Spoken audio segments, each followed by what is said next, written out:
Ici les brasseurs d'opinion et de vision. Les rencontres de l'air. Bonjour Marie. Allô Mario. Alors, est-ce que t'es au bout de ta chaise de cette rentrée parlementaire, à bout de souffle? Ben pas vraiment. Je vais t'avouer que j'étais bien excitée ce matin. Puis là, moi, c'est comme une grosse journée. C'est comme la rentrée scolaire, la rentrée parlementaire. J'attendais ça avec impatience. Puis là, je me disais, hey, les caucus précessionnels qu'il y a eu dans les dernières semaines, l'opposition va rentrer avec le couteau entre les dents. Ils vont venir déstabiliser le gouvernement. Ça va être vraiment gros.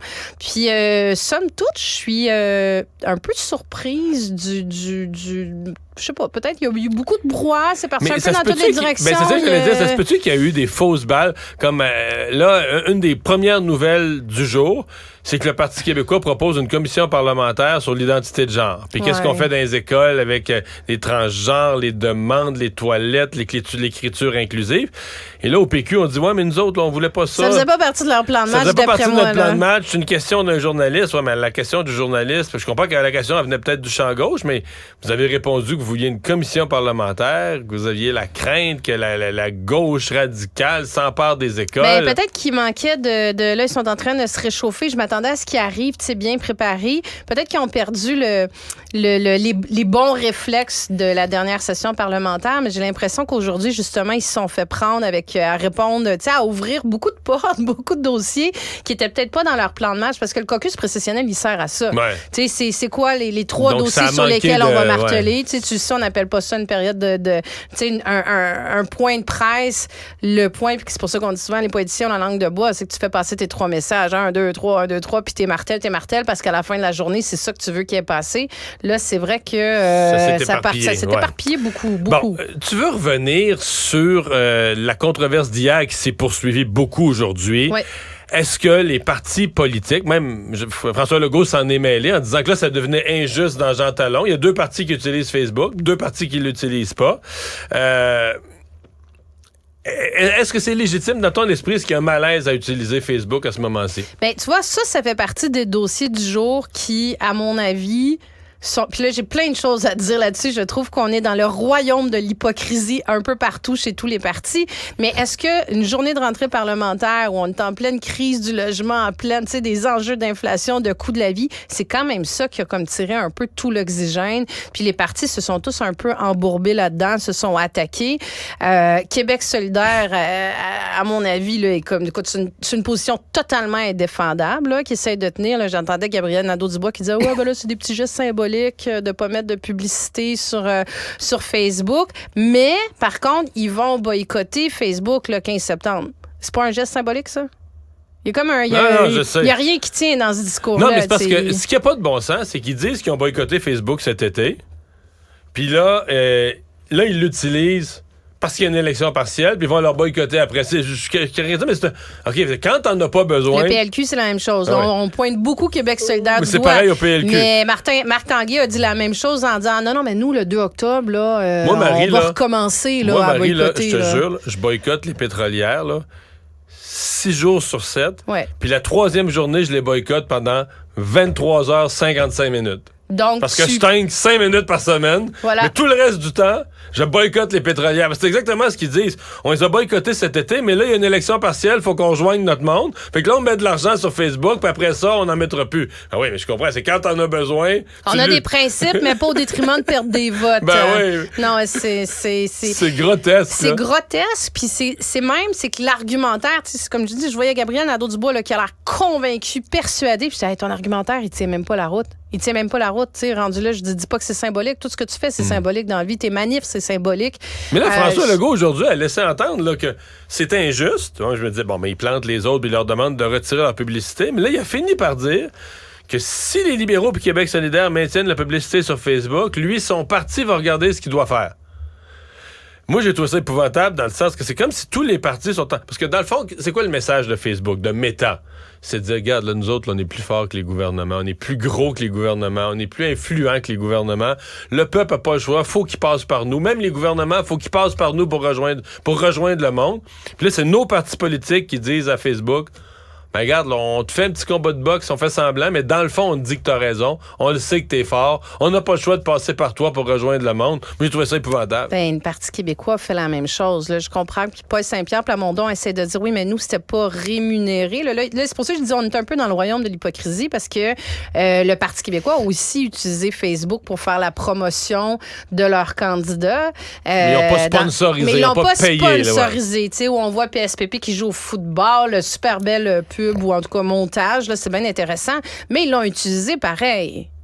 À un moment donné, là, ils sont là. Écoute, ils ne vont pas donner d'argent à, mais t'as raison, ils l'ont utilisé. Ils ont utilisé la plateforme pour rejoindre des électeurs. Donc, ça va être intéressant. Moi, ce que je pense, c'est qu'ils s'affaiblissent tous la journée où on tombe dans une discussion sur la crise des médias, le soutien aux médias. Tu sais, Gabriel Nadeau-Dubois, le Québec solidaire, est-ce qu'ils vont vraiment pouvoir se relever en disant c'est dramatique qu'un métro-média ferme, c'est dramatique que nos journaux régionaux ferment, alors qu'il s'est permis de subventionner Meta qui refusait. Tu sais, à un moment donné, c'est pas très cohérent. Il y a quelque chose qui marche pas. L'autre affaire, je le soulignais hier, c'est que le raisonnement de base de Québec solidaire, de Vincent Marissal, c'est de dire, mais là, c'est quoi le Québec solidaire qui met une coupe de 1000? C'est un petit montant là, sur l'ensemble de Meta. C'est évident. C'est symbolique. C'est du change, sur les milliards que fait Facebook. On se comprend.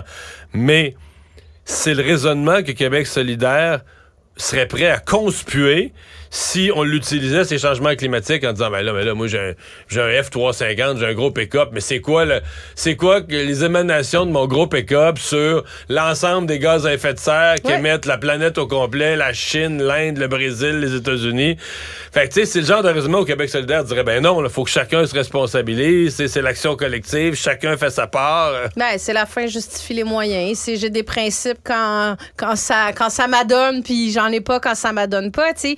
Puis moi, j'ai le réflexe d'évaluer les partis politiques beaucoup sur leur cohérence. Puis le cynisme, il est vraiment alimenté par ce genre d'événements-là. Je pense peut-être que tout le monde s'en fout là, à la fin de la journée là, que QS mette ou pas des nouvelles, mais je pense qu'en termes de cohérence et de cynisme, c'est rare qu'on a pogné Québec solidaire là-dessus. Tu sais, même des fois, on les trouvait trop intransigeants sur leurs principes, là, manquer de souplesse ou de pragmatisme, mais c'est rare qu'on les a pris autant à dire, regarde, nos principes, là, on s'en fout. Là, ils conspuent les multinationales, c'est ça, mais là, sur celui-là, ils ont... Ah, c'est que... Ouais. C'est parce que là, c'est le débat de est-ce que c'est plus important d'arriver à rejoindre l'électeur pour favoriser la démocratie? Donc, mais trouve d'autres moyens. Trouve d'autres moyens, c'est ça. Sinon, s'il n'y a pas d'autres moyens, mais là, elle a l'honnêteté de faire comme Éric Duhem. Il dit Facebook, c'est tellement fort, c'est tellement gros, ils ont raison, puis les gouvernements n'ont pas à s'opposer aux autres, laissez-les faire. Puis 3 octobre au matin, je vais continuer de faire la même affaire. C'est un peu hypocrite. Le Collège des médecins qui revient à la charge, là, depuis l'affaire Joyce Echaquan, le Collège des médecins a pris cette position, la reconnaissance du racisme systémique, et surtout dans le dossier autochtone, là. Ça, c'est un gros caillou qui va revenir dans le soulier du gouvernement de la CAQ. Puis je pense que M. Legault a dû avaler son café de travers en voyant ça ce matin parce que il y a tellement... Écoute, ça a fait partie des débats. L'opposition a poussé sur la reconnaissance du racisme systémique. M. Legault veut rien savoir, veut rien entendre. A dit à plusieurs reprises, les Québécois sont pas racistes. On est tous d'accord avec ça. Donc, le racisme systémique n'existe pas. Tu sais, lui, c'est ça son équation. Mais là, le Collège des médecins qui sort très, très fort en disant si dans le projet de loi qui est déposé, il n'y a pas la reconnaissance du racisme systémique, bien, ça donne rien de le faire. Là. Tu sais, je résume, là, mais en disant on n'arrivera jamais à reconnecter le lien de confiance, entre autres, avec les communautés autochtones, entre autres, avec ce qui s'est passé dans le dossier de Joyce Echaquan.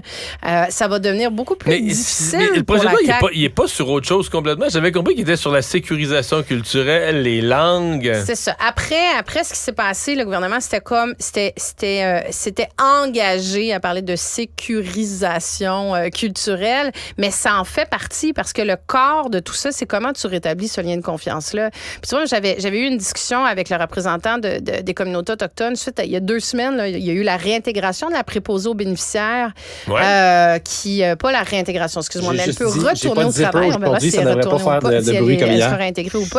Mais la communauté a super mal réagi à ça en disant c'est une gifle de plus à notre communauté. Est-ce qu'on va vraiment le lien de confiance est ébranlé? Est-ce qu'on va retourner se faire traiter dans le réseau de la santé? Donc, je pense que le Collège des médecins est très sensible au fait qu'il faut s'assurer que l'ensemble de la population se se sent en sécurité dans le réseau de la santé. Puis c'est ça leur message, c'est de dire il faut que ça passe par la reconnaissance du racisme systémique. C'est comme chez les policiers, c'est comme dire non, c'est une coïncidence s'il y a plus de gens racisés qui se font arrêter. Mais le fait, c'est que ça va devenir, je pense pas que le gouvernement Legault va céder là-dessus, mais ça va devenir pas mal plus difficile pour lui d'éviter le sujet. Le gouvernement va jamais céder là-dessus. D'ailleurs, c'est un peu le mandat qu'a Yann Lafrenière qui travaille fort, c'est de raccommoder de toutes les façons les relations avec les communautés autochtones. Il a mis en place... Mais ça va repartir le débat. Oui. Ça va repartir le débat, puis c'est pas un débat qui est intéressant puis qui est au profit du gouvernement de la CAQ. Donc, c'est un élément de plus dans sa cour. Je pense que c'est pas au profit... Je dis pas que ce qui en ressort, c'est toujours honorable, mais je pense que ça profite à la CAQ. Là. Je pense que jusqu'à maintenant, ça profite à la CAQ. Je pense que quand tu ajoutes des représentants institutionnels. Le Collège des médecins, c'est quand même respecté. Ouais. Là, tu sors du débat qui est un débat, je trouve, très politique entre les oppositions. C'est un dialogue de sourds entre les oppositions puis le gouvernement. Là, le Collège est quand même une institution qui est assez respectée. Je pense que ça va changer un peu la tonalité. Mais en fait, c'est pas les oppositions mais le gouvernement. Là. C'est un des sujets, un peu comme la loi 21 sur la laïcité, où les partis sont splittés 2-2. Là. Oui. T'as le PQ. Du côté nationaliste, si on veut, t'as le PQ, puis la CAQ, le gouvernement. Puis du côté plus à gauche, t'as les libéraux, puis Québec solidaire. Là.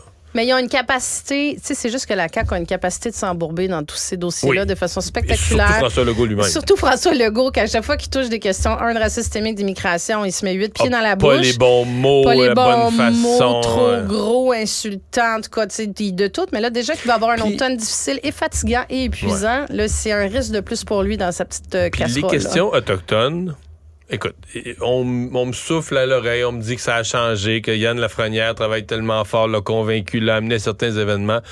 Mais mettons, quand il a été élu en 2018, la première fois, les questions autochtones, là, c'était pas haut sur sa liste de priorités. Là. Mais c'était pas haut, mais même avant, c'est pas pour rien, justement, qu'il a fait un changement au Conseil des ministres. T'sais, rappelle-toi à quel point...